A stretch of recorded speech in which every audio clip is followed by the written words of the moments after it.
tax in isolation, so-called benefit reform. First off, I want to make a really strong distinction, because I think we must call things by their proper names. Some aspects of universal credit will be a benefit reform. The bedroom tax is a benefit cut. It is not a reform.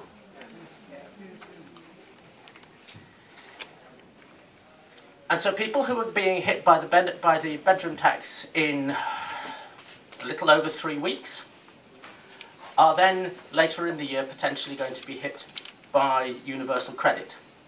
Not only will that change the amount of money they get, it will change when they get the money, and it will change how they have to ask for the money.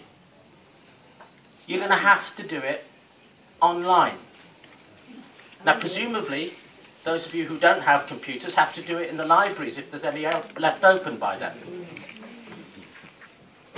Also, you're going to have your money paid into a bank account. Brilliant. I don't have a bank account. Post office accounts aren't good enough, because the bankers apparently have served this country so well over the last 5 years that they deserve a good slice of our benefit income in order to manage our accounts. Next, I want to talk to you about the local context. There's about 11.3% of the population in Newcastle who are unemployed. That compares to a national average of about 8.2%. There's about 16.5% of the population of Newcastle who are dependent on some form of DWP benefit. That's against a national figure of 14.7%. So anything that changes those benefits is going to have a disproportionately high impact in Newcastle. In Newcastle, there's roughly 27,000 people going to be affected by the changes to various benefits. And please try and remember this figure, because I'm coming back to it. £83 million with benefit changes and austerity cuts. £83 million per year is being taken out of the local economy in Newcastle alone. There's going to be a huge impact on tenants. There are somewhat over 6,000 tenants in Newcastle, council house tenants alone, who are so-called under-occupying. Okay, now that's a lot of people, and some of them are going to be a lot worse off. I was reading a case study the other day of somebody the other side of the river in Gateshead who's going to be left with about £30 a week to spend on food and electricity and gas and other luxuries like that that we ought to have learnt to have done without by now.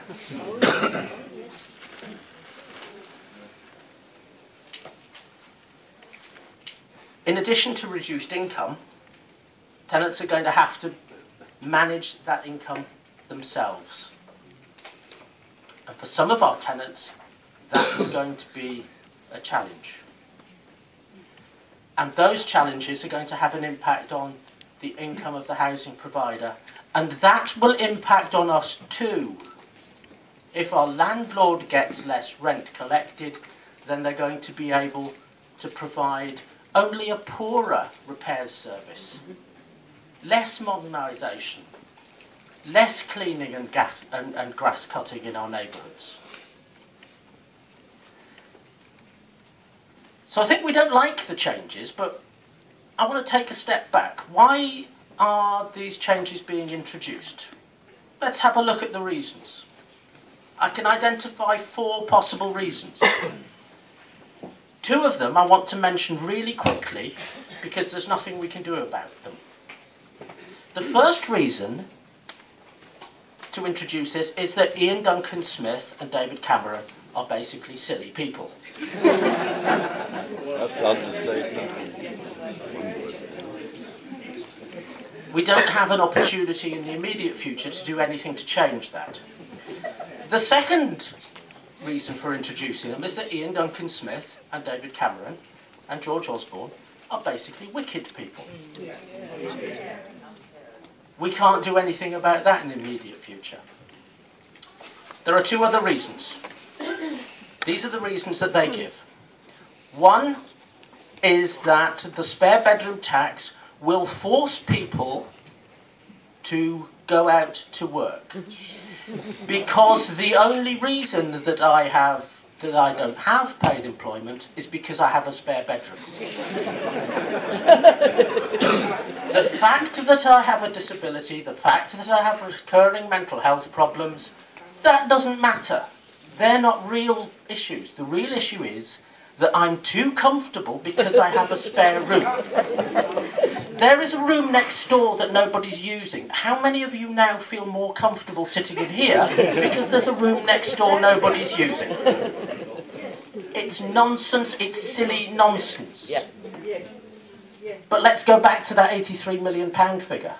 If you want more poor people to get work, if you want people on low wages to get more hours, how can you hope to achieve that by taking £83 million out of the local economy?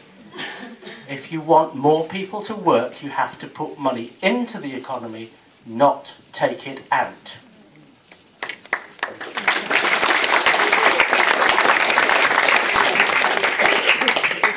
The other reason that we need the spare bedroom tax is because the housing benefit bill is getting out of hand. It's going up too much. They're right, it is. But it's not going up too much because I've got a spare bedroom. There are two main drivers to increases in housing benefit. One, for the majority of working people, housing costs, including rent, are going up faster than wages. Roughly 10,000 people a month are going on to housing benefit, and the vast majority of them are in work. If people were getting a living wage instead of minimum wage, far fewer of them would be needing to claim housing benefit. And what's the other driver?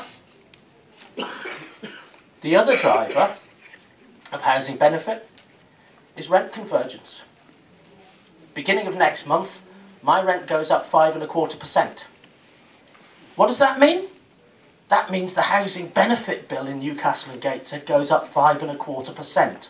And the only reason that it has to go up 5.25% is for the government to achieve convergence with the private rented sector. If we stopped that, if instead of having rent going up 1.5% in addition to CPI, if they just went up 1% regardless of what CPI was, then the housing benefit budget is going to come down. I've spoken for too long. The Labour Party last week started a campaign against the bedroom tax. Don't care. Not interested.